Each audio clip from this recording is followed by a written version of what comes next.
So yesterday I was driving. I was about to get on the freeway, and what happened? I hear a screech. Turn to my side. There's smoke everywhere. An elderly driver almost hit my car. Luckily, he braked just in time before he hit the side of my car, which my little sister was sitting in the passenger seat. So because of that, I decided that my claim should be elderly people should not drive because they are more likely to cause accidents. And not just that, but elderly drivers are also harmful to themselves.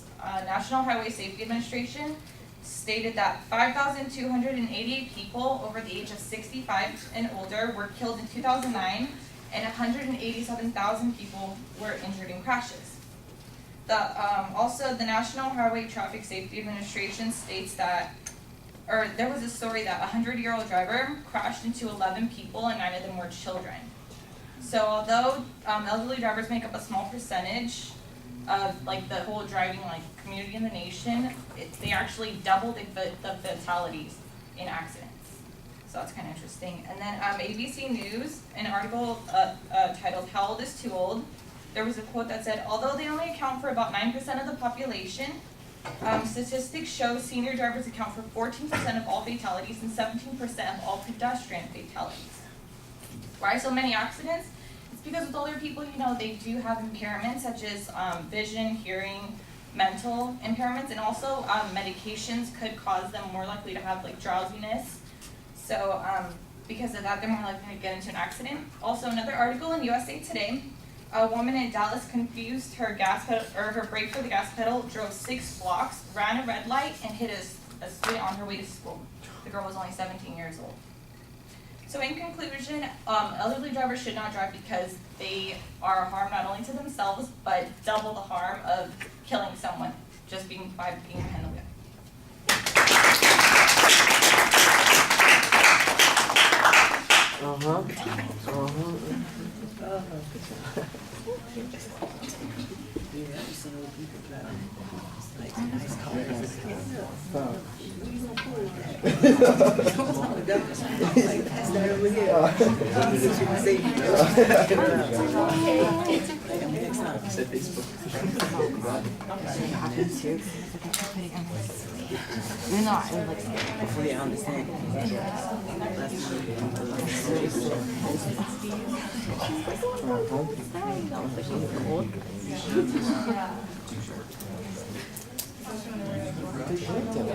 How would you know? I need to look on half of the people. Yeah, me too. I'm like, oh my god, I'll do the Candace stories, I'll be like, All right, I like the personal story as your attention device. I think that sets up the subject pretty effectively. You've got a clear statement of what your point of view is here. You start off with some statistical information. You give us a source citation for that. I think that works pretty well. You've got an example that you present. I think it sounds like the example came from the same site that you gave before, so you want to make sure that that's pretty clear. Later on, you give another example, and that one I don't get a source citation on, but I'm not, same kind of thing. It would not be hard to do. So you've got 2 examples there. I'm assuming that the information about potential impairments is supposed to be the factual data, but I don't get any source citation on that, so I think that's a little bit problematic.